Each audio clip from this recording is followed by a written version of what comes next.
Baik, Assalamualaikum warahmatullahi wabarakatuh, Ustazah.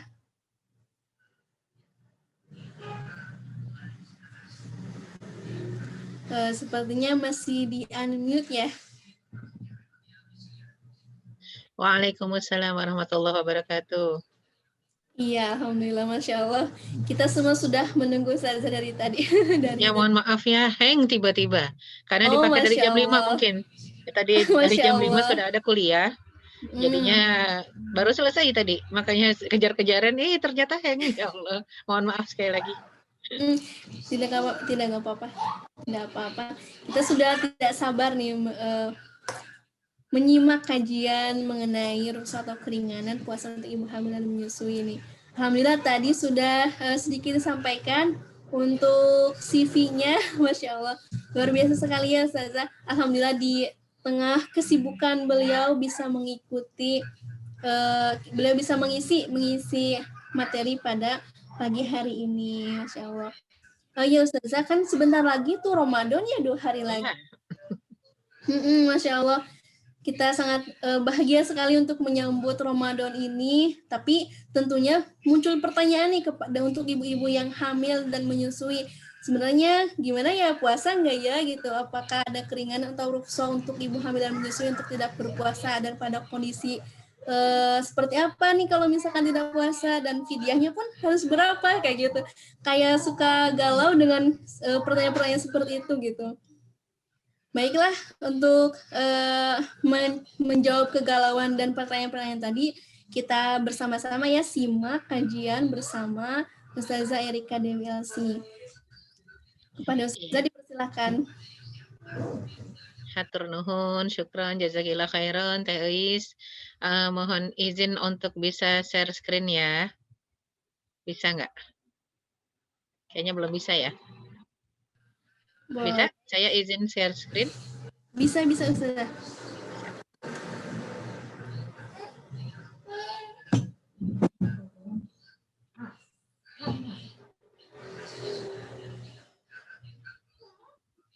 Sebentar, biasanya langsung ini tumben. Nggak langsung.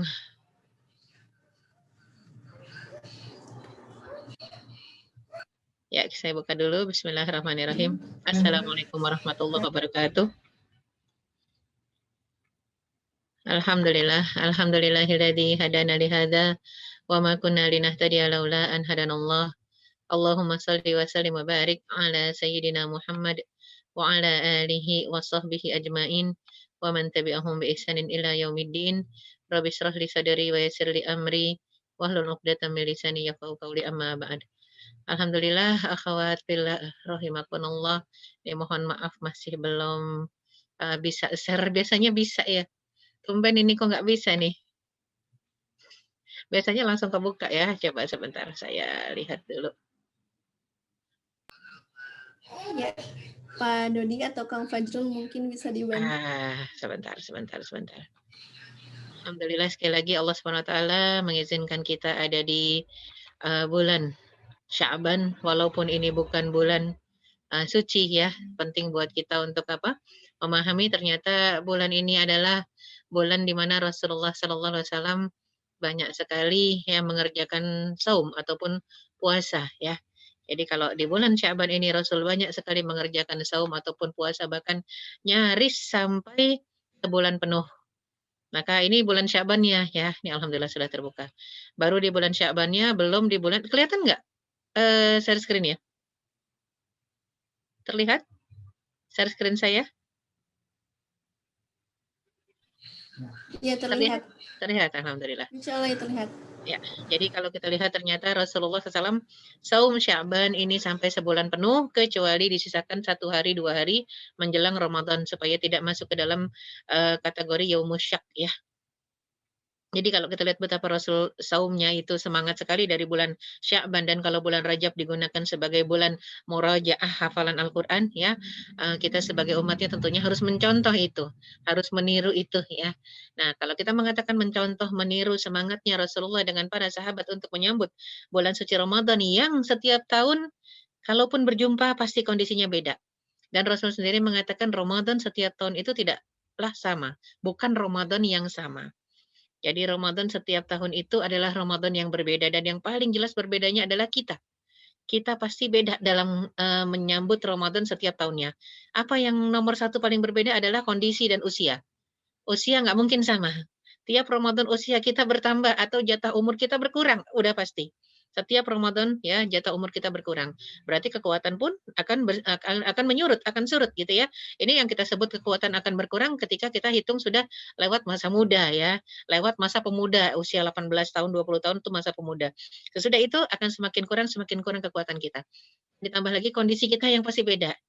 Ya tadinya anak-anak, kemudian remaja habis pemuda dewasa, habis dewasa menikah, habis menikah kadang-kadang Allah takdirkan ya mempunyai anak, mengandung. Ada juga yang tidak Allah takdirkan ya. Jadi ada juga yang Allah takdirkan untuk kemudian menjadi orang-orang yang aqim ya, yang memang aqiman. Apa itu akim? Akim itu tidak memiliki keturunan. Ada takdir yang seperti itu.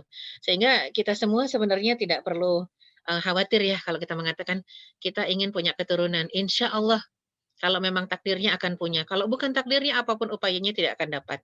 Tapi yang jelas kita diperintahkan oleh Allah Subhanahu wa taala untuk terus ikhtiar dan berupaya ya. Agar apa? Agar, upaya-upaya tadi menghasilkan pahala. Jadi yang dihasilkan itu oleh kita ya, kita minta kepada Allah untuk memberikan kita pahala, dari mana sumbernya? Yaitu dari upaya atau ikhtiar. Adapun hasil tidak Allah lihat. Ya, dari ikhtiar-ikhtiar, ikhtiar khusyuk. Walaupun hasilnya nggak khusyuk, tapi ikhtiar untuk khusyuk. Al-khusyuk bitakhasyuk ini sebagai contoh. Khusyuk itu dengan latihan berkhusyuk-khusyuk kalau mau salat, ya. Kemudian, kalau lagi salat, lagi baca Al-Qur'an, nggak bisa nangis, "Falyatabaku," kata Rasul. Buatlah seolah-olah menangis, ya, membuat seolah-olah menangis suaranya, hatinya sedih, dibuat sedih. Kalau baca Al-Qur'an sunnahnya kan gitu, ya. Nah, maka sama ketika ikhtiar juga. Kalaupun kita tahu dan kita ridho dan kita ikhlas, misalnya ada beberapa orang yang sudah ikhtiar 10 tahun tidak punya anak, dari pernikahan ya 10 tahun. Maka tetap harus terus ikhtiar, jangan, "Saya sudah ikhtiar kemarin," jangan. Ikhtiar itu terus sampai mati, ya, sampai kita mati ikhtiar itu tidak boleh putus, harus terus ada harapan, harus terus ada doa, walaupun kita sudah ridho, walaupun kita sudah ikhlas gitu ya. Nggak dikasih anak juga nggak apa-apa, karena, bagian dari kehidupan adalah ujian, dan ujian itu mendatangkan pahala ya. Dan kalau kita lihat ternyata Allah Subhanahu wa taala ketika menitipkan ya seorang bayi, seorang janin ya, satu janin di rahim seorang ibu, maka sudah, menjadi satu nikmat tersendiri ya. Janin-janin itu sebentar nih kok ada hang nih. Kayaknya ya share screen-nya rada hang ini. Coba saya stop dulu share screen-nya ya.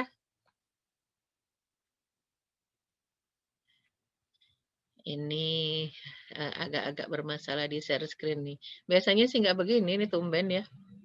Agak bermasalah. Jadi kalau kita lihat ya betapa Allah Subhanahu wa taala memberikan, kepada setiap kita karunia dan tidak semua kita mendapatkan karunia itu, maka sebagai seorang mukmin ya wajar untuk, berusaha menerima kenyataan hidup kita.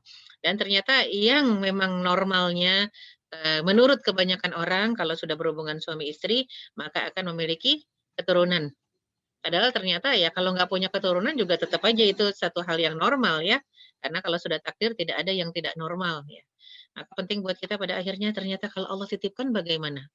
Allah titipkan seorang anak ya dalam rahim kita. Maka kemudian kita yakin sekali Allah mengatakan dalam firman-Nya surat An-Nisa ayat 1 ya. Ya ayuhan nas ittaqu rabbakum alladzi khalaqakum min nafsin wahidah wa khalaqa minha zawjaha. Wahai sekalian manusia, maka bertakwalah kepada Allah yang sudah ya menciptakan kamu dari diri yang satu. Kemudian dari diri yang satu tadi Allah ciptakan pasangan-pasangannya. Wabatha minhuma rijalan katsira wa nisaa. Dan dari sepasang itu maka dari dua orang itu Allah ciptakan kalau Allah ingin wanita tadi dititipkan ya, dititipkan diberi amanah. Maka Allah jadikan ada anak-anak yang laki-laki dan ada anak-anak perempuan yang banyak. Ada juga orang yang hanya dikasih laki-laki saja anaknya. Ada juga orang yang dikasih hanya wanita saja anaknya. Wattaqullahalladzi tasaaluna bihi wal arham. Maka takutlah kepada Allah, bertakwalah kepada Allah yang karena kasih sayang Allah lah kita bisa saling meminta. minta difahami, minta dimengerti, minta dimaafkan, minta dimaklumi, ya. Minta, kalau mungkin istri kadang-kadang suka minta, tanda kutip ya, kalau minta sama Allah harusnya. Cuman kan kadang-kadang juga kalau suami kurang peka, akhirnya istri meminta pada suaminya.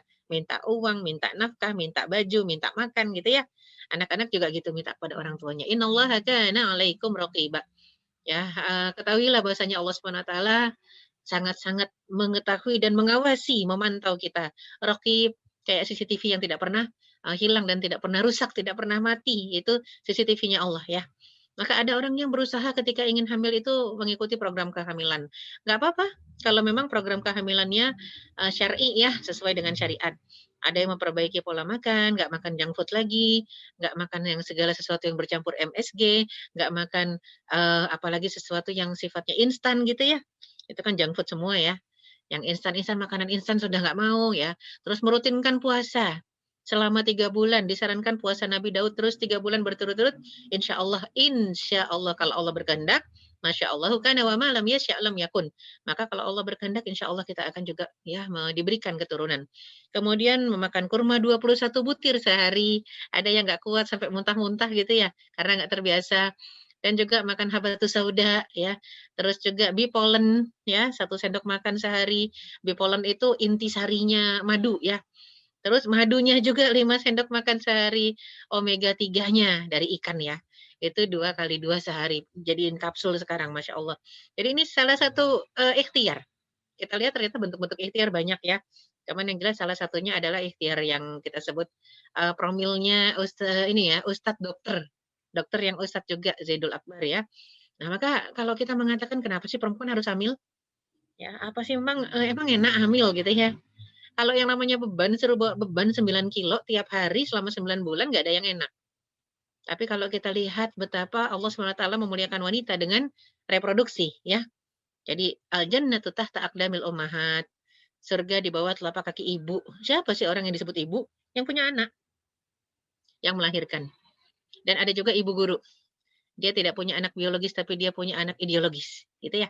Ibu guru kita ya, pokoknya semua yang disebut ibu. Entah anaknya biologis, entah anaknya anak ideologis ya. Artinya karena dia ajarkan sesuatu nilai yang benar, anak itu terus mengamalkan nilai-nilai tadi, maka dia dapat amal jariahnya. Nah, surga di bawah telapak kakinya. Maksudnya apa?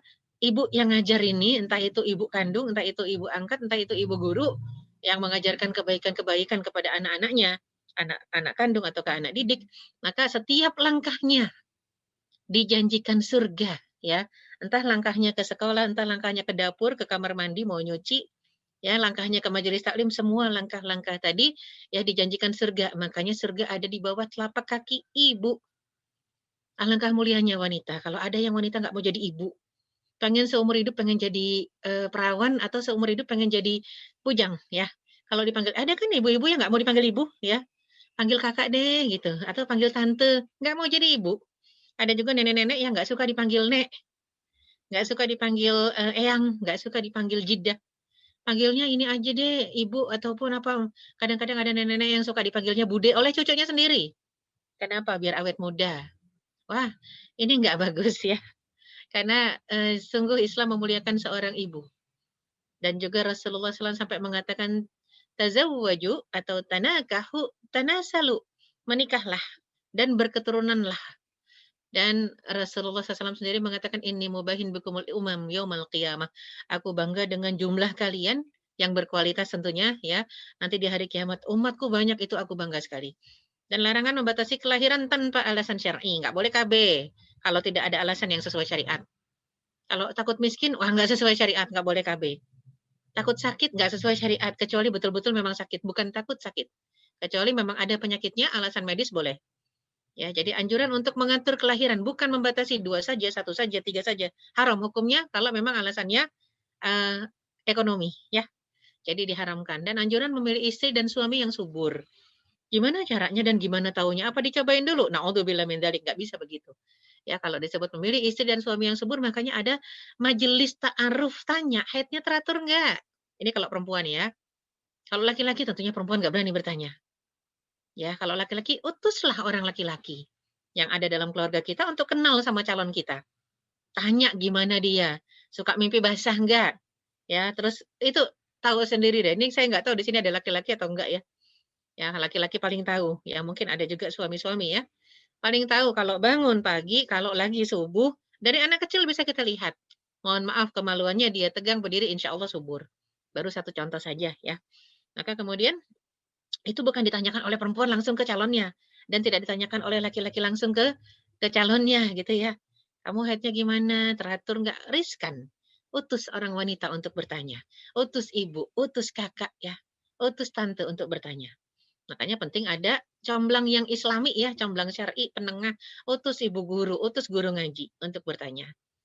Ya, sampai Rasul mengatakan, "Tazawwaju al-wadud wal walud." Nikahilah wanita yang wadud, yang penyayang, lemah lembut, dan walud yang subur. Ya, yang subur artinya yang haidnya teratur dan dari keturunan banyak anak. Ya, walaqad khalaqnal insana min sulalatin min tin, tsumma ja'alnahu nutfatan fi qararin makin, tsumma khalaqnan nutfata 'alaqatan fa khalaqnal 'alaqata mudghatan, fa khalaqnal mudghata 'idhaman, fakasawna al-'idhama lahman, tsumma ansha'nahu khalqan akhar, fatabarakallahu ahsanul khaliqin, tsumma innakum ba'da dzalika lamayyitun, tsumma innakum yaumal qiyamati tub'atsun. Ini surat Al-Mu'minun ya dari ayat 12 sampai 16 bisa kita lihat. Allah Subhanahu wa taala berfirman, sesungguhnya kami menciptakan manusia dari saripati tanah. Ya, jadi yang namanya sperma ya, itu sel telur semuanya itu saripati tanah. Karena kita makan dari sesuatu yang tumbuh dari tanah ya. Yang beras, yang gandum, makanan pokok gitu ya. Yang ketela, yang singkong, yang jagung, makanan pokok dari saripati tanah. Ya, jadi semuanya itu kalau kita lihat betapa Allah sudah jelaskan di dalam Al-Qur'an ya. Dari saripati tanah kita berasal. Kemudian juga ketika manusia berasal dari saripati tanah, Allah jadikan sperma dengan sel telur. Mani, dua-duanya mani ya. Kalau dalam bahasa Arab, mani laki dengan mani perempuan. Bertemu dan disatukan ya di dalam rahim yang kokoh. Tempat paling kokoh di atas dunia ini adalah rahim. Rahim seorang wanita. Itu fi qararin makin. Maka ketika sudah dibuahi itu ya namanya sudah zigot. Ya, dari zigot itu ya yang disebut nutfah ya. Jadi sudah jadi nutfah, jadi zigot kemudian berubah menjadi embrio, dari nutfah menjadi alaqah. Fakhalaqnal 'alaqata mudghatan ya. Itu yang namanya embrio yang dari segumpal darah berubah menjadi ya daging-daging, ada bentuk daging tapi masih bentuknya kayak kecebong. Fakhalaqnal mudghata 'idzaman, maka daging-daging tadi juga mulai tumbuhlah tulang-tulang, terbentuk, membentuk tulang di sana. Fakasawnal 'idzama lahman, kata Allah, aku bungkus lagi tulangnya dengan daging lagi. Tsumma ansha'nahu khalqan akhar. Dari yang bentuknya kayak kecebong begitu, segumpal darah, segumpal daging, aku ciptakan bentuk lain kata Allah. Ada mata, ada telinga, ada mulut, ada lisan ya. Ada otaknya, ada tangannya, ada kakinya. Maka itu bentuk yang lain dari yang begitu kecilnya, cuman sel-sel yang terbelah, terbelah, terbelah, terus terbelah dengan sempurna. Laqad khalaqnal insana fi ahsani taqwim, fatabarakallahu ahsanul khaliqin. Maka sungguh maha suci Allah, pencipta yang terbaik. Tsumma innakum ba'da dzalika lamayitun. Kemudian lahir, dewasa, dari anak-anak terus berkembang remaja, remaja, dewasa ya, jadi pemuda, kemudian dewasa, kemudian tua. Lamayitun, sesudah itu kalian harus mati. Pasti mati, ya. Jadi sudah pasti mati dan kemudian kata Allah Subhanahu wa taala, "Tsumma innakum yaumal qiyamati tub'atsun." Kalau sudah mati maka kalian kelak akan dibangkitkan di hari kiamat. Jadi akan dibangkitkan lagi dengan penampakan yang seperti apa? Nah, tentunya dengan penampakan yang berbeda dengan yang saat ini. Ya, nanti di hari kiamat kita dibangkitkan lagi dalam kondisi-kondisi tergantung keimanan kita. Ada yang wajahnya tulang, tengkorak tanpa daging, itu peminta-minta.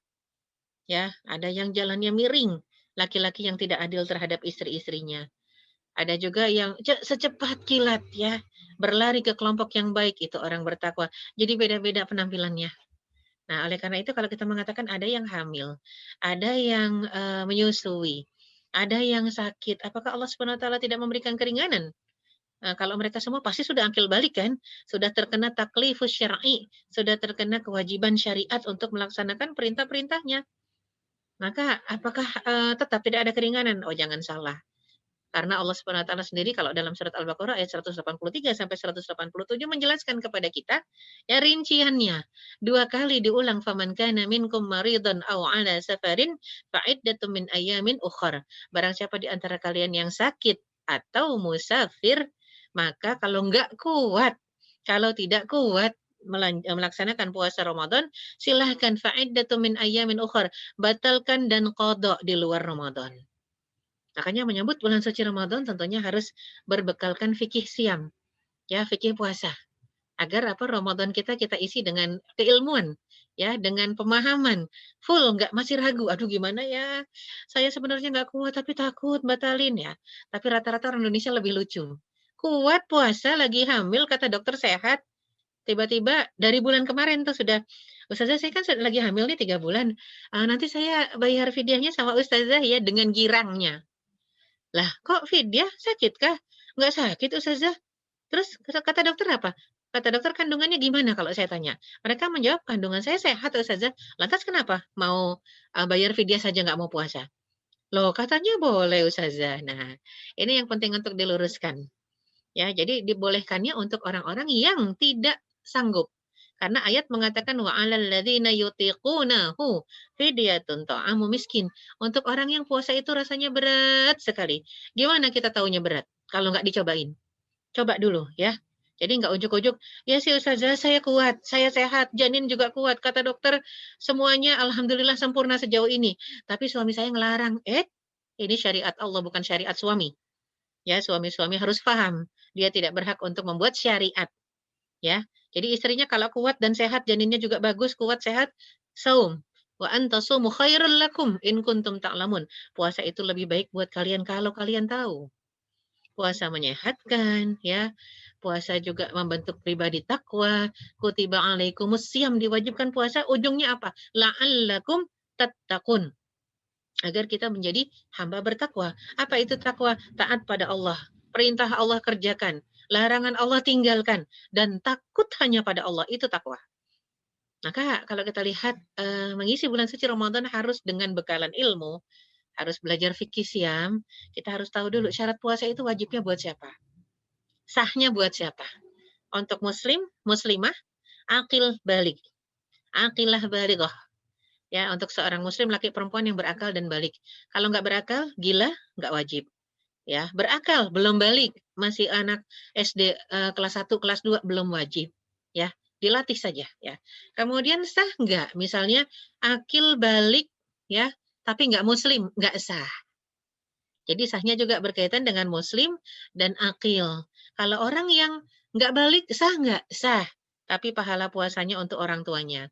Anak kecil 8 tahun belum balik. Akil, 8 tahun sudah akil, sudah mumayyiz. Ya, 9 tahun, 10 tahun belum balik. Tapi sudah mumayyiz, sudah tahu mana benar, mana buruk, yang baik, yang salah dia tahu. Ya, maka itu belum balik tapi sudah mumayyiz. Puasanya sah, tapi belum wajib, gitu ya. Walaupun belum wajib tapi puasanya sah. Contohlah, misalnya ada orang yang bawa anaknya pergi haji atau pergi umroh. Anak kecil, 5 tahun. Hajinya sah nggak? Sah. Tapi wajib nggak dia? Nggak wajib. Jadi dia sudah menunaikan kewajiban? Nggak, belum menunaikan kewajiban. Nanti kalau dia sudah balik, ya maka dia harus menunaikannya lagi. Belum gugur gitu ya. Kalau dia mampu harus pergi haji lagi. Makanya ini ada syarat sah, ada syarat wajib. Kalau wajibnya jelas muslim akil balik. Kalau sahnya nggak perlu akil. Muslim, ya, nggak perlu balik. Ya cukup muslim dan akil, kemudian suci dari haid dan nifas untuk masalah puasa ya, dan di hari yang dibolehkan. Maksudnya apa di hari yang dibolehkan? Bukan, kalau kita puasa ini bukan cuma puasa Ramadan. Misalnya, bukan di hari raya, bukan di hari tasyrik, itu hari yang tidak dibolehkan. Ya, jadi ini masalah syarat sah dan syarat wajib. Nah, kalau ada keilmuannya, kita tahu, kita paham, maka insya Allah kita menjalankannya juga dengan senang hati. Oleh karena itu kita lihat ada rukunnya juga. Rukun puasa itu apa sih ya? Rukun puasa nomor 1 jelas sekali harus ada niat. Waktunya kapan niat itu? Sejak malam hari. Ya, puasa wajib tuh harus dari sebelum matahari terbit, harus sebelum azan subuh. Dari malam boleh. Ya, kemudian juga kalau di siang hari gimana? Kalau puasa sunnah boleh, kalau puasa wajib nggak boleh. Puasa wajib contohnya apa? Ramadan, qada Ramadan, puasa nazar itu puasa wajib. Jadi harus niatnya sebelum matahari terbit atau sebelum adzan subuh di hari kita puasa. Ketentuannya apa? Ya dalilnya jelas sekali.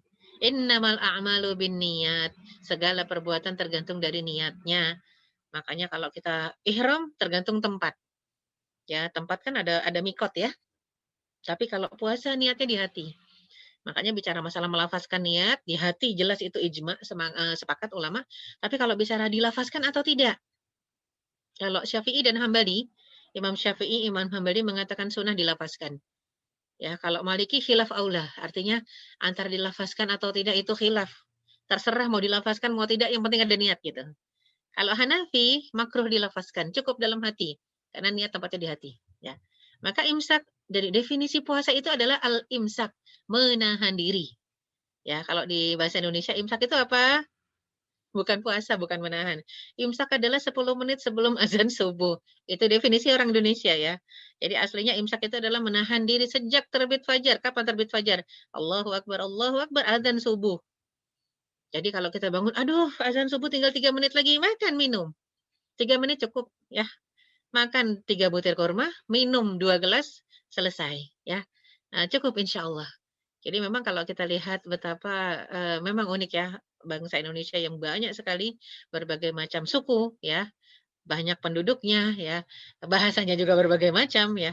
Oleh karena itu punya kreativitas yang kadang-kadang beda dengan bangsa lain ya. Jadi imsak kalau di Indonesia adalah, 10 menit sebelum azan subuh, padahal sebenarnya hakikat puasa itu sendiri adalah menahan atau al-imsak. Menahan apa? Tidak makan, tidak minum, tidak hubungan suami istri, tidak marah-marah, tidak berdusta, tidak berbohong, sejak ya, sejak azan subuh sampai matahari terbenam, sampai maghrib. Niatnya lillahi ta'ala jelas beribadah semata mengharap ridha Allah Subhanahu wa taala. Maka boleh jadi dalam kondisi kita puasa ada sesuatu yang membatalkan puasa, makan minum sengaja. Contoh kalau ada orang yang, "Aduh Ustazah, saya tuh nggak kuat puasa." "Kenapa nggak kuat?" "Habis kalau puasa selalu lapar dan haus." Itu bukan sakit, itu normal ya. Kalau puasa lapar dan haus, itu normal. Jadi lawan saja, biasanya cuma jam 9, jam 10, jam 11, jam 12 lewat sudah hilang itu. Jadi jangan sesekali menyengaja makan minum tanpa alasan. Ya, itu harus diqadha walaupun banyak hadis mengatakan tidak akan pernah terlunasi walau bisaumid dahar. Tidak akan pernah terlunasi walaupun kita bayar puasanya seumur hidup. Batal puasa disepakati dengan sengaja muntah. Jadi kalau nggak sengaja muntah bagi yang hamil, ya, atau orang yang menyusui, punya gastrik, kadang enek kalau puasa jadi muntah, dan dia masih bertahan karena, "Ah, nggak apa-apa insyaallah pengen nyoba," itu nggak batal. Kalau nggak sengaja muntah. Tapi kalau sengaja dimuntahkan, itu batal. Sengaja keluar mani, istimna, dengan nonton film-film, aduh kalau udah Ramadan ya jangan nonton lah ya. Tapi kan ada orang yang pengen ngisi waktunya dengan tontonan, dengan video, kemudian dengan bacaan. Aduh jangan, stop Ramadan, puasakan, tahan, puasakan mata, telinga, lisan, dan batal rukun, ya, syarat sahnya batal. Ya itu juga tidak akan misal naudzubillah min dzalik lagi puasa tiba-tiba murtad, iya sudah selesai, batal. Itu mah nggak bisa dikodok sekalipun ya, kalau dia pengen mengkodok nggak sah kodoknya, kecuali dia masuk Islam lagi. Batal puasa yang disepakati juga adalah jima, hubungan suami istri, walau tidak keluar mani, tetap iltiqaul khitanin, ketemu khitan laki dengan khitan perempuan, maka dia harus mengkodok plus kafarah. Kafarah itu apa? Bebaskan seorang budak, kurang lebih harganya 100 dinar. Bisa dikalikan kalau 1 dinarnya saja sekarang sudah kurang lebih 1 dinar itu, sekitar 1.800.000 ya, enggak, lebih. Ya 1 dinar, maka dikalikan 100 kali, 17 jutaan ya. Nah ini kan kita bukan bicara dirham, kalau dirham mungkin 1 dinar, mohon maaf, 1 dinar itu sekitar 3,4, 3.400.000-an. Kalau 100 tinggal dikalikan ya, 3,4 dikalikan 100. Berarti lebih tuh ya, berapa ribu juta ya, 3.000 juta, 3 M-an ya. Jadinya, ini puasa 2 bulan berturut-turut, kalau yang nggak punya uang untuk membebaskan budak dan sekarang tidak ada perbudakan, itu susahnya. Maka lebih afdol puasa 2 bulan berturut-turut dan atau, ya ini atau, kalau nggak sanggup puasa 2 bulan berturut-turut maka memberi makan 60 orang fakir miskin, ya. Ini untuk bicara dengan satu orangnya kadar 1 mud ya. Jadi 1 mud itu ataupun makan yang kenyang, standar berbuka. Nah, kemudian juga kita lihat rukhsahnya. Kalau kita dari tadi bicara rukhsah orang yang hamil dan menyusui. Contoh ya, keringanan yang Allah berikan dalam kondisi puasa Ramadan khususnya, maka Allah mengatakan faman kana minkum maridan aw ala safarin. Barang siapa yang ya sakit atau musafir, fa'iddatun min ayyamin ukhar, silahkan yang sakit ya musafir dan nggak sanggup puasa, maka mengkodoknya di luar Ramadan. Tapi untuk hamil dan menyusui gimana? Wa 'alal ladzina yutiqunahu fidyatun ta'amu miskin. Ayo kita lihat. Jadi ruksa-ruksa keringanan bagi yang sakitnya bisa sembuh. Ada yang sakitnya semakin parah, ada yang sakitnya tertunda pulih. Yang jelas mengkodok. Tapi kalau lama-lama makin parah, gimana? Boleh itu kalau namanya sakitnya kronis. Kalau sudah kronis semakin tahun semakin parah, tidak ada kemungkinan untuk mengkodok lagi, silahkan fidyah saja. Ya. Nah, kemudian juga kita lihat lagi, kalau karena ada yang parah kemudian sembuh ya. Parah kemudian sembuh nggak ada pilihan kodok. Kecuali parah terus dan nggak sembuh-sembuh ya. Kemudian untuk orang yang musafir, safar qasar salat maka kodok. Kalau qasar salat kita sepakat di atas 50 kilo ya. Memang 50 kilo itu atau 60 kilo itu zaman Rasulullah SAW itu dikerjakan dengan apa, dilakukan dengan di atas unta. Kalau kita ada nggak yang musafirnya di atas unta ya? Musafir sehari semalam atau musafir jangan jauh-jauh deh. Musafir yang pakai pesawat deh. Ya, pakai pesawat musafirnya mungkin cuma 1 jam, walaupun jaraknya berkilo-kilo ya. Ke Surabaya 1,5 jam pakai pesawat ya. Itu gimana? Buka puasa nggak? Kita ke bandaranya pakai mobil yang ada AC-nya. Terus kemudian sampai bandara ber-AC, naik pesawat ber-AC, turun dari pesawat ber-AC, naik lagi kendaraan ber-AC, masuk lagi ke rumah ber-AC atau ke hotel ber-AC. Kira-kira kuat nggak puasa? Kalau puasa kuat jangan batalin. Tapi kalau nggak kuat silahkan batalkan ya. Jadi itu untuk safar, standar safar yang boleh mengkodok itu kalau yang jarak qashar salat ya. Kemudian kalau ada rukhsah lagi buat orang yang tidak mampu tadi wa 'alal ladzina yutiqunahu. Untuk orang-orang yang puasa itu rasanya berat sampai dia nggak mampu kayak mau pingsan-pingsan sampai tremor. Ya, itu siapa saja? Mereka manula, orang yang sakit nggak sembuh-sembuh, bukan cuman parah tapi nggak sembuh-sembuh, terus orang yang hamil dan menyusui ya. Maka ini disebut fidyah tapi khilafiyah. Makanya di hamil dan menyusui dituliskan antara qada atau fidyah khilafiyah ulama. Ya, ulama berbeda pendapat ya. Jadi kita lihat kapan ulama mengatakan fidyah saja, ini ulama tafsir. Ulama tafsir sepakat hamil menyusui silakan fidyah saja kalau dia tidak kuat. Tidak dilihat dia nggak kuatnya karena khawatir terhadap dirinya atau khawatir terhadap anaknya yang sedang dikandung atau anak yang disusui, itu sudah nggak diperhatikan oleh ulama tafsir. Intinya cukup fidyah. Tapi kalau kata ulama fikih, ya dilihat siapa yang dikhawatirkan. Kalau yang dikhawatirkan diri si ibu, maka qada. Kalau yang dikhawatirkan diri si anak, kodok plus fidyah. Diri ibu dan anak, kodok plus fidyah. Artinya kalau ada tambahan diri anak atau diri janin, maka itu ada tambahan fidyah. Kalau ibu, kodok saja. Tapi kalau ibunya khawatir terhadap janinnya, kodok plus fidyah. Gitu ya. Itu pendapat fikih. Kita mau ngambil pendapat mana? Sama benernya, karena dua-duanya ulama. Ya, dua-duanya bukan juhala, bukan orang jahil. Ya, kelompok pertama, kelompok mufasir mengatakan sudah fidyah saja, apalagi kalau ternyata mereka usia produktif. Usia produktif itu yang tahun ini hamil, tahun depan melahirkan, belum selesai nyusuin 2 tahun sudah hamil lagi. Kemudian melahirkan. Nah, itu gimana kapan mau kodoknya? Ya, ternyata dia berterusan selama 3 tahun estafet gitu ya, maraton. Hamil nyusuin, nah kapan dia mau kodok? Ya, pada akhirnya nah keringanannya adalah fidyah kata para ahli tafsir. Tapi kalau ulama fikih mensyaratkan dilihat siapa yang dikhawatirkan kondisinya. Kalau kata dokter, ibu janin sehat, tapi ibu tekanan darahnya rendah sekali. Atau justru tekanan darah ibu tinggi sekali, tolong jangan puasa. Nah, ini yang dikhawatirkan adalah nyawa ibu, maka kodok kalau nggak puasa. Tapi kalau ibu sehat sebenarnya, tensinya bagus ya, nggak rendah, nggak tinggi, ya dan ibu juga, bagus, nggak ada sakit gula, cuman janinnya Bu, plasentanya, ya air ketubannya kurang. Jadi ibu harus banyak minum, nggak boleh puasa. Nah, ini yang dikhawatirkan janin. Maka kalau kata ulama fikih, kodok plus fidyah gantinya ya.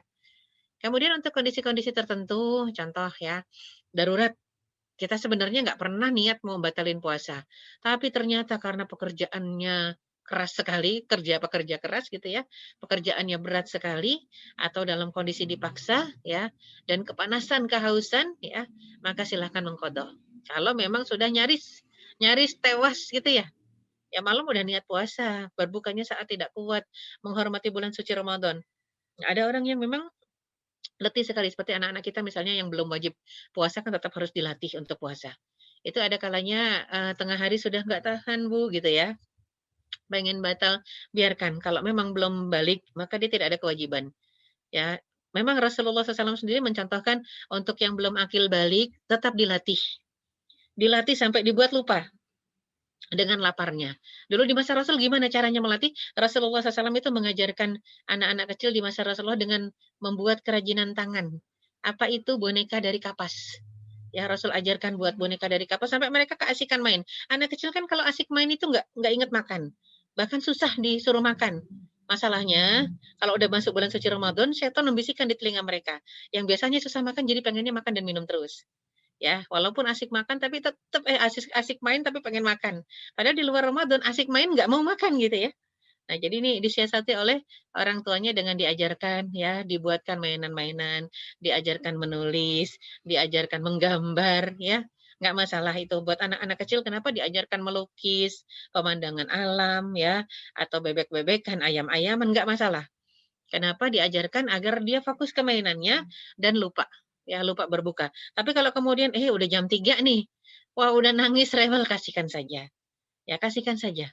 Dan kita ajarkan menghormati Ramadan dengan begini, ya udah kalau gitu adik sahur lagi ya. Nah, adik sekarang buka ya, ini tapi bukanya untuk sahur lagi ya. Nanti udah makan minum tuh 1 jam, jam 4 berhenti dulu ya, berhenti lagi sampai nanti maghrib buka lagi ya bareng ibu. Nah, itu diajarkan seperti itu nggak masalah. Kadang-kadang juga sampai 2 kali bukanya, alias 3 kali sahurnya, nggak apa-apa gitu ya. Ini namanya juga anak yang belum wajib, ya nggak boleh begitu kan kalau orang tuanya. Ya, jadi haid dan nifas bagaimana? Maka untuk haid dan nifas dilarang puasa, kewajibannya adalah qada, ya kewajibannya adalah mengqada. Nah, kemudian kita lihat lagi, ikhtilaf ulama terkait puasa Ramadan. Maka kita penting sekali udah kita lihat beberapa, pendapat ulama yang berbeda tadi bicara tentang orang yang, eee hamil dan menyusui ya, yang selebihnya ulama sepakat hukumnya. Tapi untuk hamil dan menyusui, ulama berbeda pendapat tadi. Ada yang kalau nggak kuat, maka qada, ada yang kalau nggak kuat, qada plus fidyah, ada yang cukuplah fidyah saja. Mau yang dikhawatirkan ibunya, atau dikhawatirkan anaknya, atau janinnya, fidyah saja. Tentunya untuk kondisi orang kan beda-beda ya. Kalau kondisinya Allah berikan kesehatan, kenapa nggak pakai dua-duanya? Dalam artian, sekarang bayarkan saja fidyah kalau kita nggak kuat memang, ya, kita sudah pusing, mabuk, tremor, bayarkan fidyah. Tapi nanti kalau Allah berikan keleluasaan kita, ya, kelapangan waktu, kesehatan fisik, ya, tenaga kuat, kenapa tidak juga kita cicil? Ya, jumlah yang kita nggak puasa di Ramadan ini ataupun yang lalu, kita jumlah kemudian dicicil saja. Dengan cara Senin Kemis, tapi jangan niat puasa Senin Kemis sambil kodok, nggak berlaku itu. Karena puasa sunnah tidak bisa mewakili yang wajib. Tapi yang bisa adalah di Senin dan Kamis itu kita niatkan, ya Allah saya niatkan puasa kodok di hari Senin, dapat 2 kita.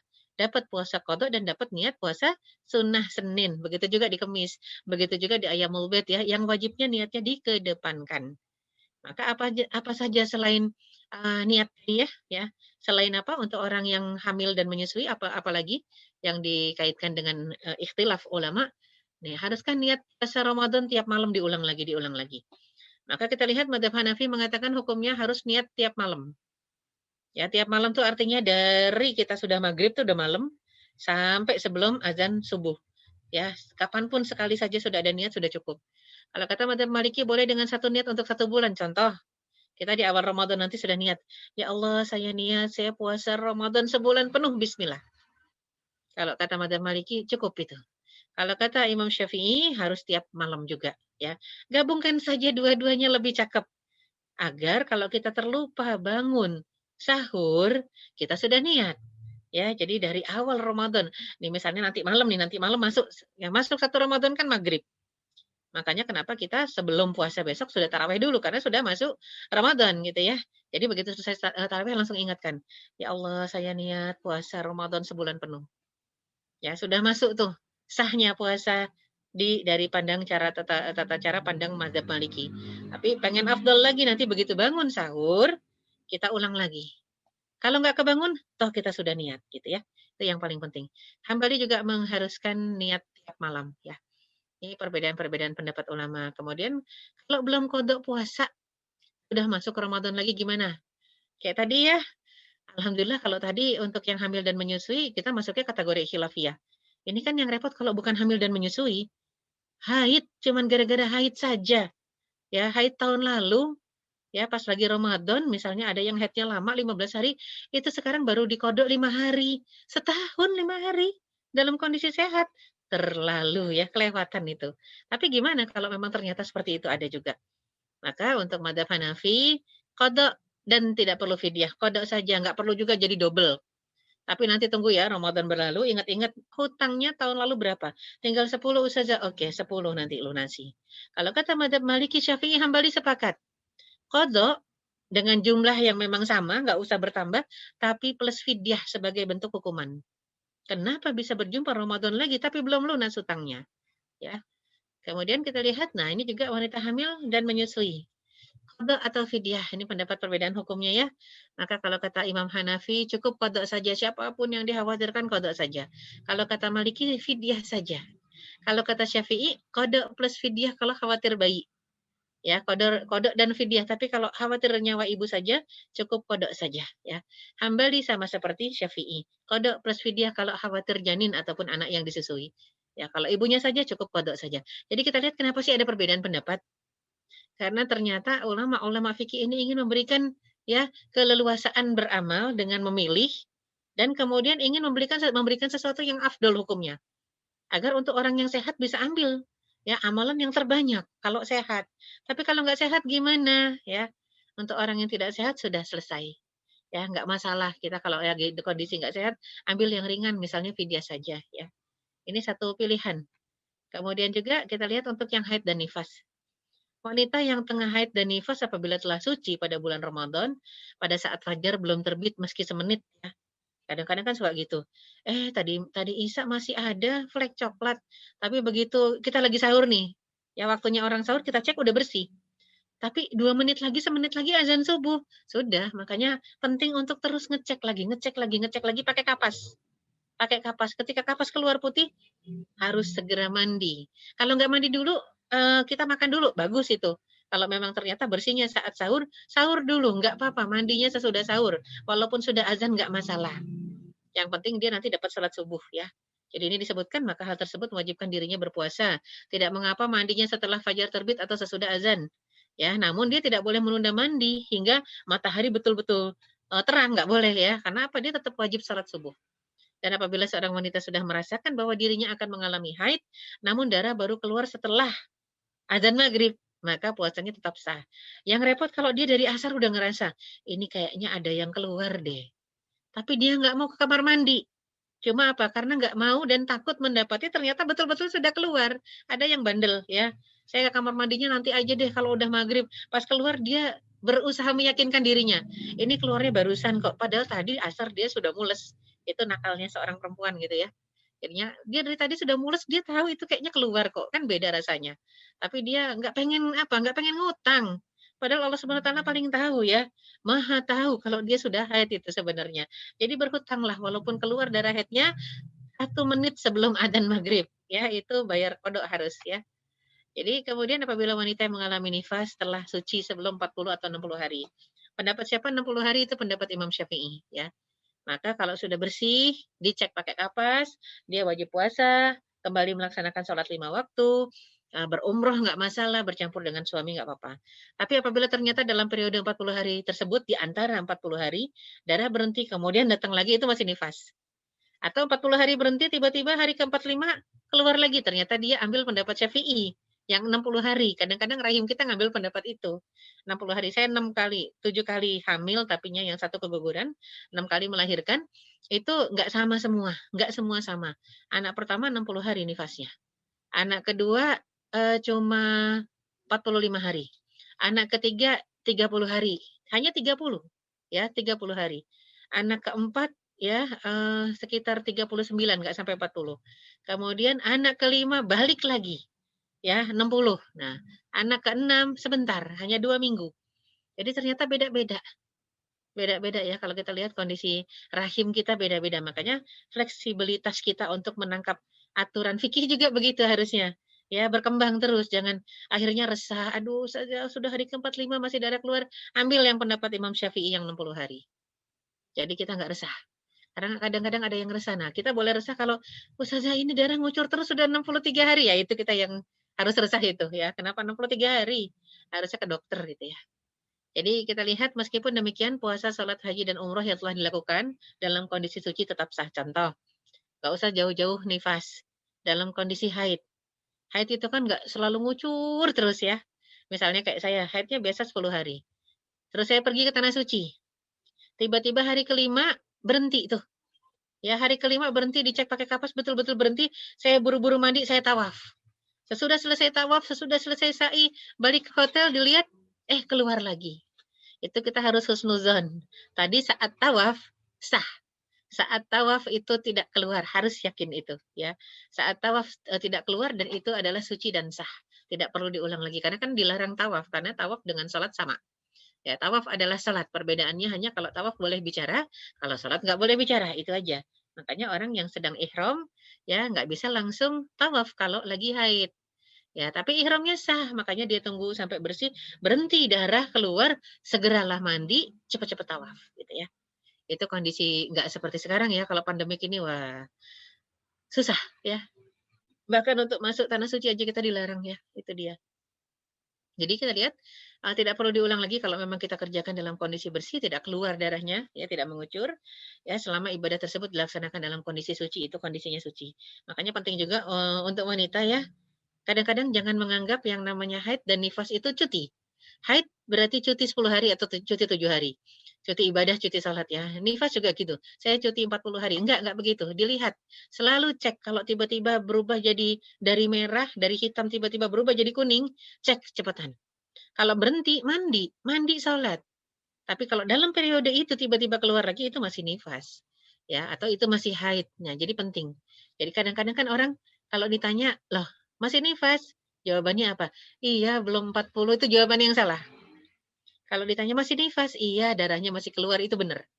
Karena 40 itu bukan patokan, darah udah berhenti, dia masih santai nggak salat. Kenapa? "Belum 40, Ustazah." Itu jawaban yang salah. Sama orang haid juga begitu. Ya, kadang-kadang kita mengatakan, "Iya, belum 8 hari Ustazah, padahal udah nggak keluar nih, jadi saya belum mandi karena belum 8 hari." Itu jawaban yang salah.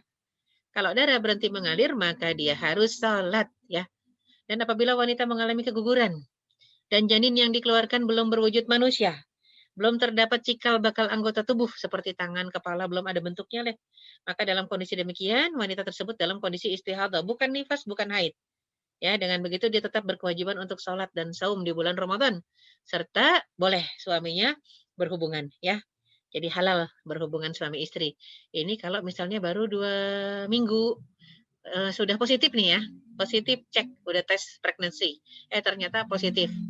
Jadi kalau positif hamil seneng kita, yang kita nggak mau positif Covid ya. Ya positif COVID-19 yang kita nggak mau. Tapi kalau positif hamil tuh pada girang gitu ya. Tapi ada juga ibu-ibu yang udah sepuh mungkin udah takut kalau positif hamil. Nah, ini sebenarnya kan segala sesuatu yang terjadi itu sudah ditulis di sisi Allah Subhanahu wa taala. Nggak ada yang harus dikhawatirkan ya. Artinya positifkah, negatifkah, kalau udah takdir jalani saja ya. Jadi nah ini penting buat kita lihat kadang-kadang lagi kondisi hamil tiba-tiba keguguran, lihat bentuk janinnya. Kalau janinnya tidak berbentuk itu istihadah kita. Keguguran yang akhirnya nilainya bukan nifas dan bukan haid, tapi istihadah. Tapi kalau janinnya berbentuk, ya kelihatan jelas. Ya, jadinya kalau mengalami keguguran tiba-tiba janinnya berbentuk manusia. Ada sendi, ada kepala, ya, ada mata, kelihatan, maka hukumnya berlaku hukum nifas. Seperti kita harus meninggalkan sholat dan puasa. Ya, seperti berakhirnya masa idah apabila ditinggal mati oleh suami ketika hamil, gitu ya. Itu kan berakhirnya sampai melahirkan. Maka melahirkan itulah yang jadi ciri kalau kita bicara tentang keguguran ya. Namun jika janin tersebut belum berbentuk manusia, maka hukumnya istihadah. Dia tetap seperti wanita suci, ya, mengerjakan sholat dan puasa. Dan anggota-anggota tubuh janin terbentuk paling cepat pada hari ke-81 semenjak kehamilan. Jadi kalau hari ke-81 itu kalau kita bagi 30, ya, 30 itu kurang lebih masuk bulan keempat, tapi belum genep 4 bulan. Anggota-anggota tubuh janin terbentuk paling cepat pada hari ke-81, paling cepat ya, terbentuk pelan-pelan tapi belum sempurna. Karena kalau ayat dan hadis mengindikasikan sempurnanya ketika usia 120 hari. Umumnya terbentuk pada hari ke-90. Apabila wanita mengalami keguguran setelah hari ke-90, namun dokter menginformasikan bahwa perkembangan janin nggak normal, ya, nggak berbentuk jadinya, jadi masih kayak gumpalan saja. Jadi patokannya adalah bentuk janin. Jadi walaupun sudah 4 bulan, tapi begitu janinnya gugur nggak berbentuk, maka tetap kondisi wanita tadi adalah istihadah. Salat, puasa, walaupun darah keluar itu darah istihadah ya. Salat lanjut, puasa diperbolehkan dan hubungan suami istri pun diperbolehkan ya. Ini penutup kita gambar janin di dalam rahim ibu ya, artinya untuk wanita-wanita yang tengah hamil, tengah menyusui, sudah lahir menyusui, atau kadang-kadang kita tandem. Tandem apa? Kalau kata orang-orang, istilah orang-orang tuh ada yang kesundulan gitu ya. Bayinya baru 4 bulan atau bayinya baru 6 bulan, sudah hamil lagi, kan ada yang begitu ya. Ya, jangan kata bayinya yang lagi disusui baru 4 bulan atau 6 bulan ya. Anak saya itu baru 1,5 bulan, ya, anak kedua ya, qadarullah saya hamil lagi gitu ya. Jadi itu anak kedua, ketiga ya. Akhirnya tandem, kedua, ketiga nyusu bareng akhirnya. Ya, jadi itu bisa juga. Nah, ini intinya apa, apapun yang Allah takdirkan buat kita setiap muslimah itu tentunya takdir terbaik. Ya, apalagi yang namanya muslimah itu memang ya diberikan karunia dan merupakan kehormatan ketika Allah titipkan amanah. Ya, itu berupa janin. Cuma memang hukum-hukumnya harus diperhatikan berkaitan dengan puasa Ramadan. Apakah janinnya sehat? Apakah air ketubannya cukup? Ataukah tensi ibunya juga ya baik, normal, tidak rendah, tidak tinggi? Karena kalau tinggi juga bahaya ya kepada janin. Maka si ibu harus dibuat rehat. Si ibu harus dibuat rileks. Si ibu harus dipenuhi bukan hanya kekenyangan fisiknya, bukan hanya makanan jasadnya, tapi juga makanan spiritualnya. Ibunya harus ngaji, harus tilawah. Udah paling enak memang Ramadan. Alhamdulillah karena mungkin kondisi wanita berbeda-beda ya. Ada yang Ramadan full puasa. Alhamdulillah saya kalau kedapatan hamil Ramadan full puasa. Ya, ada juga yang justru nggak kuat karena memang ada yang gastrik mungkin. Jadi nggak kuat, dia mau nggak mau harus diisi terus setiap 2 jam diisi lagi. Ya, cemilan sehat ya, bukan cemilan yang junk food, enggak, tapi cemilan sehat buah misalnya, harus diisi. Ada yang seperti itu, kondisi kita nggak pernah sama. Kondisi antara orang yang satu dengan orang yang lain berbeda-beda, maka terimalah dengan lapang hati, dengan ikhlas, dengan ridho kondisi kita masing-masing dan hak anak di dalam perut ibu ada, hak ibu juga ketika menyusui dan ketika mengandung juga ada, dan kemudian hak anak ketika lahir juga ada. Ya, itu udah bahasan beda ya, bukan bahasan ini. Sebenarnya ada bahasan khusus tentang akikah ya. Ini kan DT akikah ya. Jadinya ada bahasan khusus sebenarnya tentang akikah. Itu bahasan hak-hak anak ketika sudah lahir ke atas dunia. Ya di dalam anak belum lahir aja, kita belum hamil aja udah punya hak dia. Dipilihkan calon bapak dan calon ibu yang baik.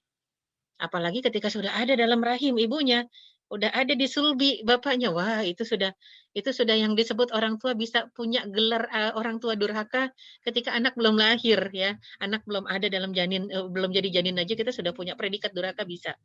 Kalau nikah kita semata-mata atas nama cinta. Ya, bukan atas nama agama. Kalau kita nikah cari pasangan cuman asal seneng aja nggak boleh. Harus kita lihat ini layak jadi bapaknya anak-anak nanti. Ini layak jadi ibunya anak-anak nanti gitu ya. Harus atas dasar itu dipilihnya barulah kita terlepas dari ya julukan orang tua durhaka.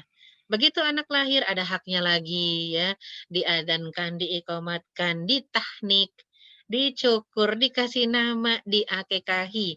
Dan kalau memang dia laki-laki dikhitan ya. Itu ada lagi babnya ya tentang cara-cara menyambut bayi di dalam Islam. Alhamdulillah ini ada DT akikah ya, maka mungkin kalau untuk urusan akikah tanya DT akikah ya. Ya jadi kalau bicara tentang hukum-hukumnya baru tanya saya. Wallahu a'lam bishawab. Aqulu qouli hadza wa astaghfirullah li wa lakum. Alafa minkum wabillahi taufiq wal hidayah. Wassalamualaikum warahmatullahi wabarakatuh. Saya kembalikan ke Teh Eis. Ya, waalaikumsalam warahmatullahi wabarakatuh. Ya, suara Uis ada ya? Ada. Tadi suara saya kedengeran nggak? Saya nggak cek, nggak kedengeran. Ya, cek. Suara saya tadi terdengar, Teh? Alhamdulillah terdengar Ustazah. Alhamdulillahirrahmanirrahim, Masya Allah. Jazakillah khair Ustazah yang telah menyampaikan materi secara jelas ya, Masya Allah, luar biasa. Semakin membuka keilmuan kita mengenai puasa, untuk khususnya untuk ibu hamil dan menyusui, sama puasa untuk yang lainnya juga, seperti yang haid, nifas, dan sebagainya. Masya Allah, luar biasa. Kita buka pertanyaannya Ustazah ya. Ya, silakan. Silakan. Nah, ini bagi bunda-bunda yang ingin bertanya, silakan untuk raise hand. Raise hand bisa diklik di Zoom-nya, ada raise hand, bisa raise hand. Barangkali ingin bertanya langsung kepada Ustazah, atau misalkan mau via chat juga bisa. Nah, ini ada yang via chat pertanyaannya, Ustazah, dari Bunda Dewi Ruswati. Nah, ini beliau. Assalamualaikum warahmatullahi wabarakatuh, Ustazah. Izin bertanya. Waalaikumsalam warahmatullahi. Ustazah, bagaimana apabila setelah ke dokter keduanya sehat dan boleh puasa, tetapi saat puasa tiba-tiba ibu hamil mual lebih dari 1 kali, tapi tidak muntah, apakah lebih baik disebatalkan saja atau lanjutkan saja puasanya? Seperti itu. Silakan, mungkin bisa langsung dijawab, Ustazah. Ya, langsung ya. Itu chat pribadi kayaknya ya, nggak ada di room chat. Oh, ya. Sebentar saya cek dulu. Ke ini. Kalau di room chat. Di room chat kah ada? Di room chat, Ustazah. Ada ya? Ada di room chat ya? Di room chat. Oke. Oh iya, mual ya. Room chat yang pertanyaan ada kolom ketiga ya. Ya, jadi gini, kalau kita bicara tadi hamil kemudian mual tapi nggak muntah ya, mual-mual lebih dari 1 kali tapi tidak muntah, kalaupun muntah nggak batal karena kan tidak dimuntahkan dengan sengaja ya. Jadi kalaupun muntah, apakah bagus sih dibatalkan atau tidak? Lihat aja tadi rekomendasi dokternya gimana. Kalau rekomendasi dokter boleh puasa, ibu sudah dicek betul-betul sehat, anak juga, janin yang dalam kandungan juga sehat, maka insya Allah kalau bertahan masih nggak masalah. Cuma nanti kalau kita lihat kondisinya, kalau ternyata makin lama makin pucat, keringat dingin keluar, keringat dingin itu juga keringetan saja sudah dehidrasi, apalagi keringat dingin gitu ya. Ditambah lagi mualnya luar biasa sampai akhirnya muntah. Kalau muntah sekali nggak batal, tapi kalau muntah-muntah gimana? Batal juga tidak, tapi kita sudah dehidrasi. Maka yang tadinya tidak mengapa untuk janin akhirnya jadi mengapa-ngapa. Takutnya janin kenapa-napa, yang namanya ibunya dehidrasi, kalau dehidrasi kurang oksigen, maka ketika ibu kurang oksigen, janin juga akan menjadi kurang oksigen. Nah, ini kenapa kondisi itu luar biasa ya, sangat cepat berubah. Kondisi itu nggak ada yang bisa diprediksi. Contohlah kita yang nggak hamil, nggak menyusui, sehat walafiat, boleh jadi dan naudzubillah tiba-tiba kondisi hari pertama puasa kita teler. Bisa aja. Nggak ada yang tahu. Wa ma tadri nafsun madza taksibu ghadan. Setiap orang nggak ada yang tahu apa yang terjadi besok. Wa ma tadri nafsun bi ayyi ardin tamut. Makanya kenapa penting untuk membekali diri dengan fikihnya. Silahkan batalkan kalau kondisinya tiba-tiba memburuk ya. Jangan sampai buruk parah banget ya, sampai hilang kesadaran, jangan. Pokoknya udah rasanya kayaknya nggak kuat, kayaknya kok pusing, apalagi udah pusing ya. Orang hamil sebenarnya nggak boleh sakit kepala ya. Karena gambaran sakit kepala itu ada sesuatu yang tersumbat yang membuat kepala kita kurang oksigen, makanya jadi sakit. Ya, ini hati-hati. Dan bicara masalah oksigen, orang hamil sangat butuh oksigen.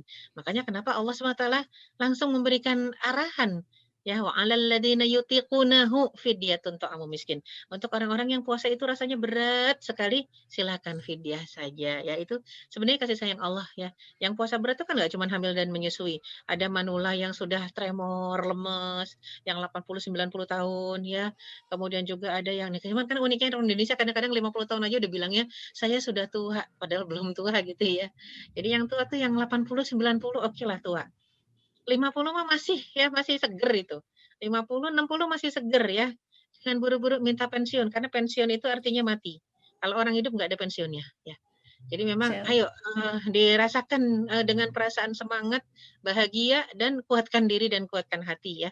Jadi tapi kalau ternyata sudah begitu tiba-tiba sakit, qadarullah, Allah menginginkan kita sabar menerima ujiannya. Sabarnya sendiri di bulan puasa dapat pahala. Oke, batalkan, catat, buat catatan ya, kemudian zikir, tilawah, lanjutkan walaupun kita sudah tidak puasa misalnya ya, yang sakit atau yang hamilnya parah, ya.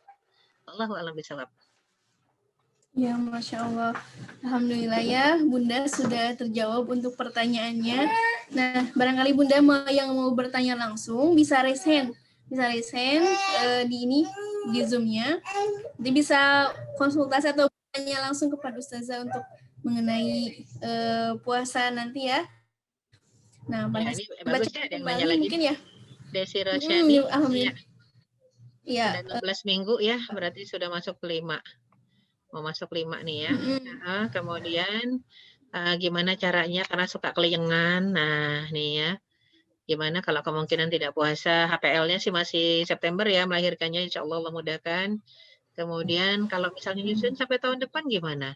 Kemungkinan belum bisa kode apa tidak sementara, apakah tidak mengapa jika sementara bayar fidyah? Ya, cakep begitu harusnya. Kalau sudah memungkinkan nanti baru insya Allah puasa kode, cakep. Saya juga pakai cara begitu. Kalau ternyata dalam kondisi menyusui anak rewel. Justru dalam kondisi hamil saya nggak pernah bolong, tapi begitu menyusui ada bolongnya 1-2 hari. Padahal nggak haid. Kenapa? Anak rewel, nangis, air susunya berkurang.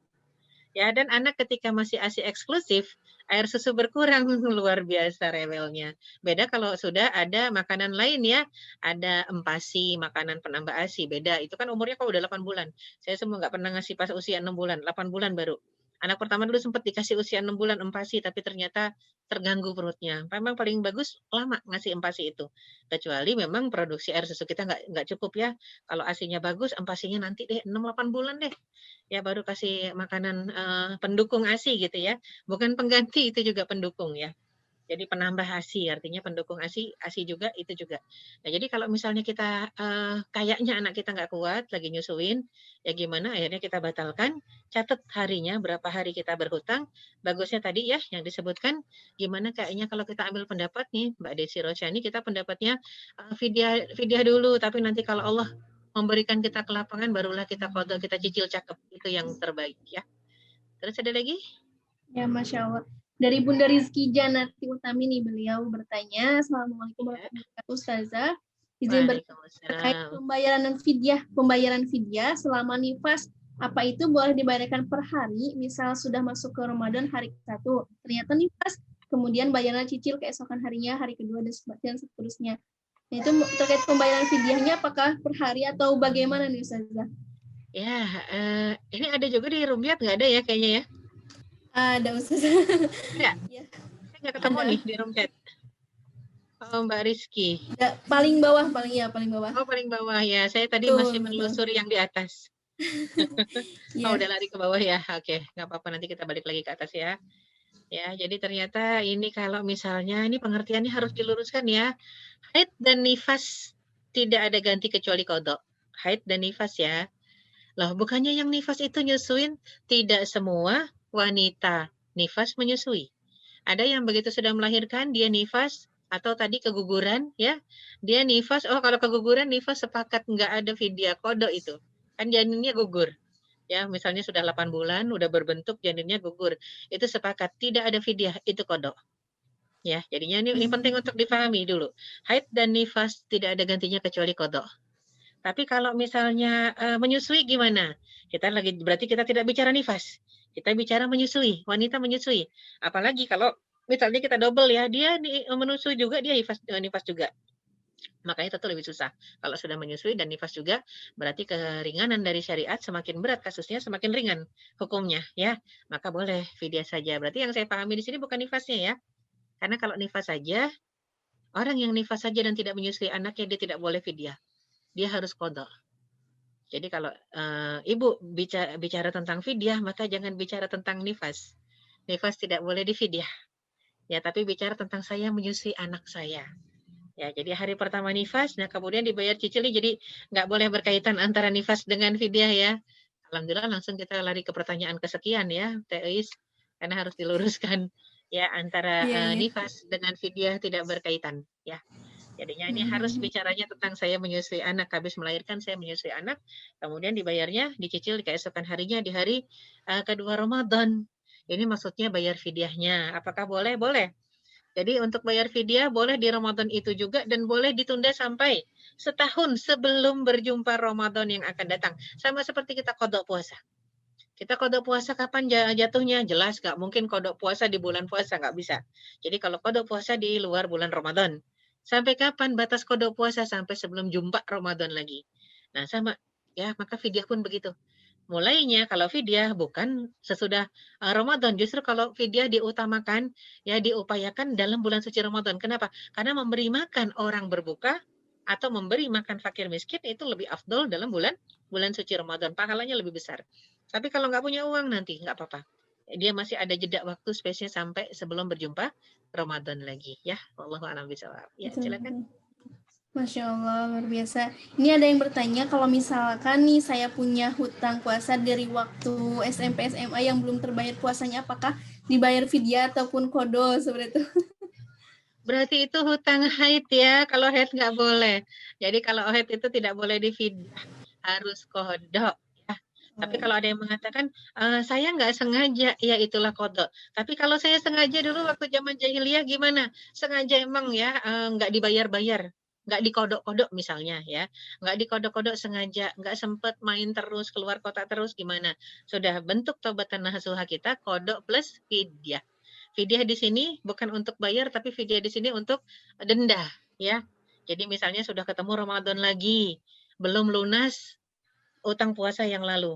Belum lunasnya kenapa? Bukan karena sakit, cuman karena sibuk misalnya. Kerjanya keluar kota terus sampai ini utang puasanya karena apa? Bukan karena hamil, bukan karena menyusui, karena haid. Kan ada yang ngutangnya karena haid, tapi nggak kodok-kodok karena sibuknya kerja nggak bisa puasa. Rapat terus ke sana kemari nggak enak kalau dijamu orang nggak makan misalnya gitu ya. Jadinya nggak enak, akhirnya dia nggak puasa-puasa setahun. Ketemu lagi Ramadan masih punya hutang 5 hari. Nanti sesudah Ramadan gimana? Apakah hutangnya menjadi 2 kali lipat jadi 10? Tidak. Hutang yang 5 hari tetap 5 hari, tapi tadi kita lihat pendapat ulama rata-rata. Ya, 3 pendapat ulama mengatakan karena sudah kelamaan nggak dikodok-kodok, udah ketemu Ramadan lagi, apalagi tadi ada yang bertemu beberapa kali Ramadan, bukan cuma sekali Ramadan. Ya sudah ada 2, 3, 4, 5, atau 10 kali Ramadan, nggak dikodok juga tuh, ya, yang penyebabnya haid. Jadi makanya penting untuk kita tulis apalagi ibu-ibu, catat mana yang penyebabnya haid, mana yang penyebabnya hamil dan menyusui, kalau punya hutang. Kecuali yang belum nikah ya, kalau belum nikah kan pasti karena haid aja. Cuman yang repot, hutang haid itu terbawa sampai sudah nikah. Sekarang kecampur sama hutang hamil dan menyusui, aduh, taubatan nasuha itu harus sudah ya. Masya Karena Allah. hutangnya udah kecampur-campur. Makanya kalau haid dan nifas itu nggak ada pilihan selain kodok. Tapi kalau sudah bertemu dengan hamil, menyusui, maka keringanan syariatnya adalah fidyah menurut ulama tafsir, dan fidyah atau fidyah plus kodok menurut ahli fikih. Itu tergantung kita mau ambil pendapat yang mana. Ya, dan kalau kita lihat ahli fikih saja, kalau yang dikhawatirkan diri kita doang sudah kodok saja. Ya, Allah alam bisawab. Ya, ada Ya, lagi? Masya Allah. Ini paling dari Bunda Alia Wardani nih. Assalamualaikum Ustazah, izin bertanya. Waalaikumsalam. Untuk besaran fidyahnya sendiri itu berapa ya Ustazah? Apakah harus selalu dengan beras? Ya, begitu pertanyaannya. Iya, fafidyatu ta'amu miskin. Ketika disebut ta'am berarti makanan. Nggak boleh beras. Fidyah itu bukan beras ya. Jadi walaupun ada yang mengatakan fidyah itu kayak zakat fitrah, beda sebenarnya. Jadi kalau disebut mutnya mut apa? Gandum.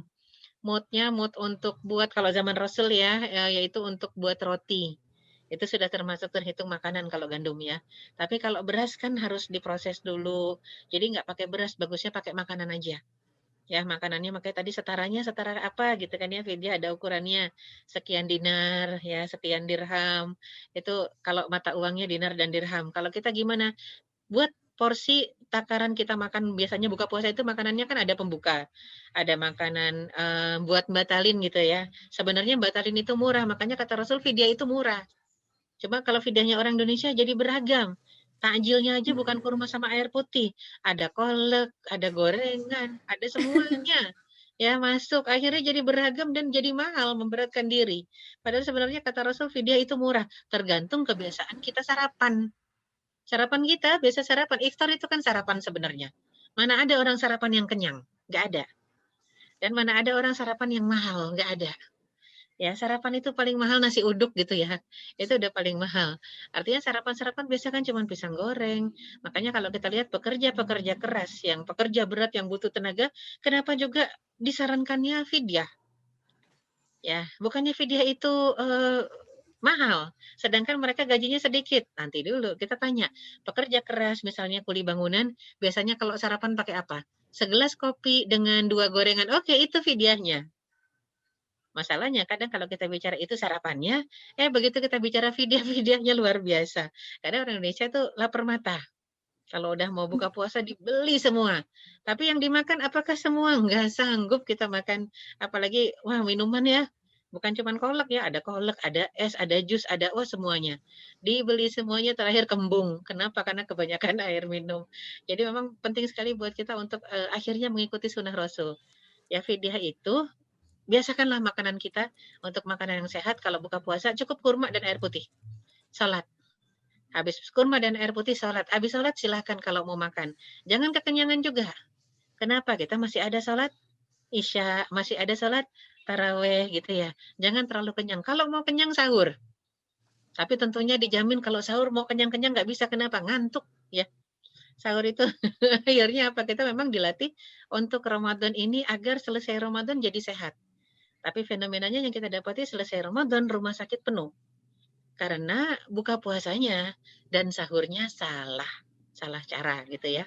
Nggak pakai caranya Rasulullah. Rasul itu buka ya sahur pakai kurma aja tuh ya.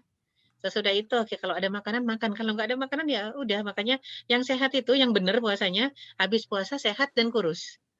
Kalau kita kan habis puasa sakit dan gemuk ya. Ini sebenarnya tanda tanya, kenapa kok habis puasa malah nambah timbangannya? Itu satu hal yang perlu dipertanyakan kepada diri kita, bukan syariatnya. Karena kita yang salah. Wallahu a'lam bishawab ya. Ada lagi? Masya Allah, banyak sekali ya bunda-bunda yang bertanya di sini. Mungkin saya bacakan salah satunya mungkin ya. Ya, boleh, boleh. Ini dari Bunda Salini. Pembayaran fidyah itu yang utamanya di tahun ini atau enggak tahu tahun kemarin karena beliau itu hamil tahun lalu dan sekarang menyusui. Ya. Ya, fidyah itu Tahun hutang. lalu tuh sekarang. Jadi fidyah itu hutang. Kalau tahun lalu belum lunas ya harus dibayar tahun ini. Ya, jadi nggak bisa apa tahun lalu saja. Kalau ada yang belum lunas, maka dibayarlah tahun ini. Misal, kemarin tahun lalu hamil, sekarang menyusui. Masih nggak kuat juga ya. Ini catatannya.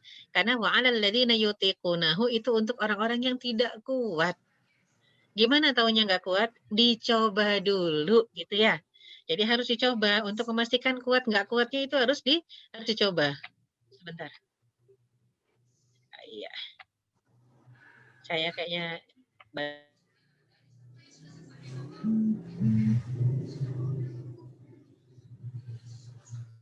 jadi rada-rada ini baterainya lemah sebentar. Ya, jadi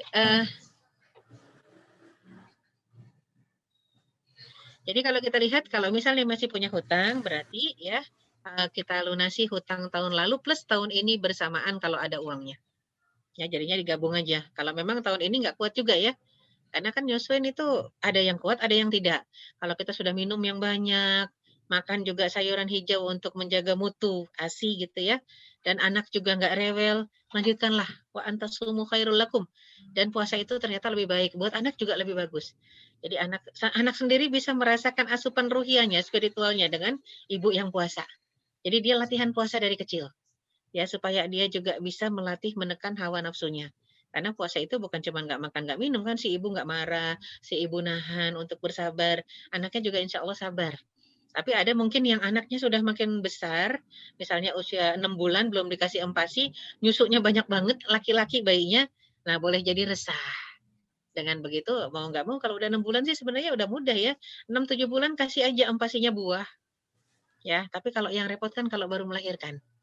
Nggak boleh ada empasi gitu ya, nggak boleh ada makanan pengganti atau pensupport ASI, maka mau nggak mau ibunya yang ngalah. Ya ibunya yang ngalah mungkin dengan sahurnya double, bukanya double, masih juga nggak bisa, terpaksa nggak puasa. Ya maka silahkan mau pilih yang mana, mau diganti dengan fidyah kah, atau karena ini anak ya, kasusnya misalnya kalau kayak saya contoh kasusnya adalah anak penyebabnya, maka kemudian ya harusnya kodok plus fidyah. Ya, fidyahnya dalam bulan suci Ramadan dibolehkan, adapun kodoknya ya harusnya nanti di luar bulan suci Ramadan diganti ya. Ya, silakan. Ya, Masya Allah. Pertanyaan juga banyak nih. Iya, Masya Allah. Ada yang hamil 9 bulan. Betul, yang paling bawah ya Ustazah ya. Iya. Yang hamil 9 bulan nih dari Bunda Farisa. Bunda siapa ya?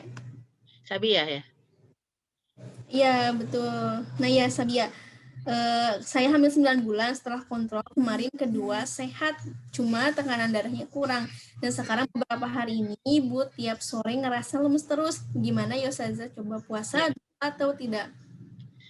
Kembali lagi, lemesnya lemes standar apa? Karena jangankan yang hamil dan menyusui, semua orang puasa normalnya lemes ya. Karena suka kadang-kadang ada orang yang, aduh saja setiap puasa kenapa saya lemes dan haus, itu normal ya. Puasa lemes haus itu normal.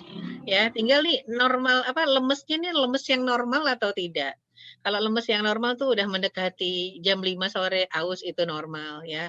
Karena kita sudah makin dehidrasi gitu ya. Siapkan tuh sudah mulai harus ibu-ibu yang misalnya dalam kondisi hamil atau menyusui sudah harus siapkan apa. Yang paling penting adalah ada kurma, ada air putih dan ada infus water. Infus water ya. Jadinya kalau Rasul dulu nabis atau air infus waternya Rasul dari kurma juga. Kurmanya sudah dicemplungkan ke dalam air. Jadi sekitar jam 7 pagi kita sudah buat kurma yang dibersihkan dicemplungkan dalam air diminum ketika buka puasa nanti. Ya, udah kita buat tuh. Didinginin nggak masalah kalau suka dingin. Tapi ada beberapa orang hamil justru dan juga orang yang menyusui kalau minum air dingin mual, jangan didinginin kalau gitu. Dan air nabis tidak boleh dipanaskan, jadi biarkan saja dia dalam suhu ruang, suhu normal gitu ya. Yang boleh dipanaskan itu air putih anget, boleh ya. Makanlah kurma, kemudian minum air putih anget, minum air nabis, sholat, itu insya Allah. Sesudah itu minum aja lagi nggak apa-apa. Cuman kan ada yang memang karena udah bayinya tuh nyusu terus ya. Ya apalagi ini yang 9 bulan. Anaknya karena sudah semakin besar butuh makanan banyak juga asupan dari ibunya juga kelaparan. Ada. Nah, udah mulai itu, siapkan cemilan-cemilan dulu, jangan langsung makan besar juga. Ya, cemilan-cemilan sehat itu apa? Buah, udah paling sehat ya. Paling sehat itu tadi kurma sudah diawali dengan kurma 7 butir kalau kuat. Langsung 7, 7 butir ya.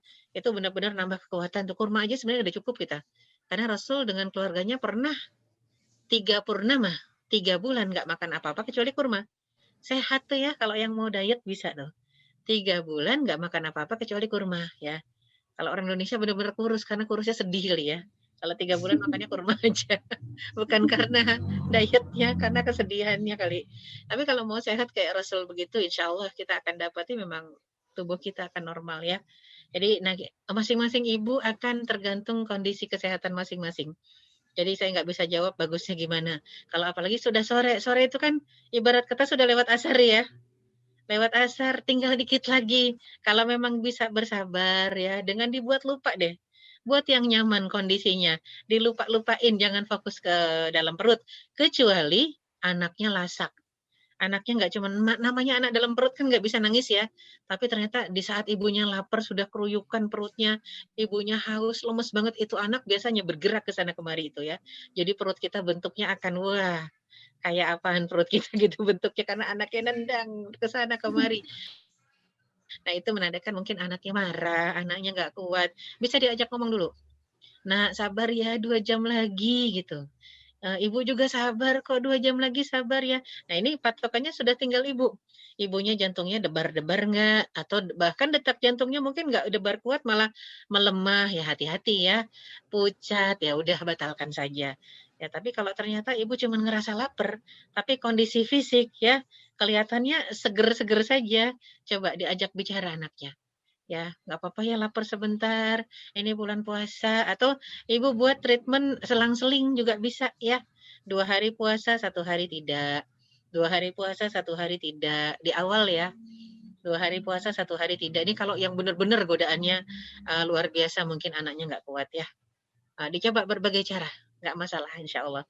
Intinya apa? Kita tidak menyengaja untuk tidak puasa, hanya karena alasan hamil dan menyusui. Jadi bukan menyengaja, tapi harus ada sebab. Alladzina yutiqunahu. Sebabnya adalah kita merasakan puasanya itu berat, lelah, capek, tremor, gemeteran gitu ya. Nah, itu jadi penyebab kita boleh buka. Ya, wallahu a'lam bishawab. Ada lagi? Iya, Masya Allah. Banyak pertanyaan, namun kita ada keterbatasan waktu ya Ustazah. Ya, mohon maaf kepada bunda-bunda yang tidak bisa dijawab pertanyaannya. Mohon maaf sekali. Insya Allah nanti kita share ya untuk materinya ya Ustazah ya. Ya. Ya, nanti saya kasih materinya ke panitia. Insya Allah. Iya, untuk pahala puasa untuk ibu hamil dan menyusui juga sangat luar biasa ya Ustazah ya? Iya, double-double, triple itu ya, Mhm mhm. berlipat ganda kalau sabar ya, karena kan Iya, bebannya. Masya Allah. Betul betul. Baik, alhamdulillahirrahmanirrahim. Paling bisa di ini ya untuk closing statementnya atau penutupnya silakan Ustazah untuk ini. Ya, akhwat fillah rahimakumullah, ummahat, ibu-ibu yang dirahmati Allah Subhanahu wa taala, semoga Allah Subhanahu wa taala memberikan kita kemudahan, memberikan kita kesempatan untuk beribadah di bulan suci Ramadan. Semoga juga kita diberikan rizki oleh Allah dalam Ramadan kali ini mendapatkan pahala Lailatul Qadar. Tentunya sebuah nikmat dari Allah Subhanahu wa taala ketika diberikan amanah, diberikan sebuah nikmat titipan ya. Anak-anak yang soleh, yang soleha, jangan jadikan nikmat tadi sebagai fitnah, sebagai ujian. Walaupun Allah sendiri yang mengatakan innama amwalukum wa auladukum fitnah. Anak dan harta itu ya, harta dan anak itu adalah ujian. Kadang-kadang mencegah kita dari berbuat ketaatan di jalan Allah. Nah, jangan sampai itu terjadi. Sebisa mungkin jadikan anak kita ladang menuju surganya, harta kita juga ladang menuju surga Allah Subhanahu wa taala. Ya, kita tutup ya pertemuan ini dengan sama-sama beristighfar. Astaghfirullahalazim, astaghfirullahalazim, astaghfirullahalazim. Alladzi la ilaha illa huwal hayyul qayyum wa atubu ilaik. Allahumma lakal hamdu hatta tarda wa lakal hamdu idza radit wa lakal hamdu ba'da ridha wa lakal hamdu awwalan wa akhira wa lakal hamdu batinan wa zahira. Allahumma salli wa sallim wa barik ala sayyidina Muhammad wa ala alihi wa sahbihi ajma'in wa man tabi'ahum bi ihsanin ila yaumiddin. Allahumma taqabbal minna innaka antas samiul alim wa tub alaina innaka antat tawwabur rahim. Rabbana zalamna anfusana wa illam taghfir lana wa tarhamna lanakunanna minal khasirin. Allahumma rabbana barik lana fi sya'bana wa ballighna ramadana wa ballighna ramadan wa ballighna ramadan. Rabbana hab lana min azwajina wa dhurriyyatina qurrata a'yun waj'alna lil muttaqina imama. Rabbana atina fid dunya hasanah wa fil akhirati hasanah wa qina adzabannar. Subhana rabbika rabbil izzati amma yasifun wa salamun alal mursalin walhamdulillahi rabbil alamin. Wabillahi taufiq wal hidayah. Wassalamualaikum warahmatullahi wabarakatuh.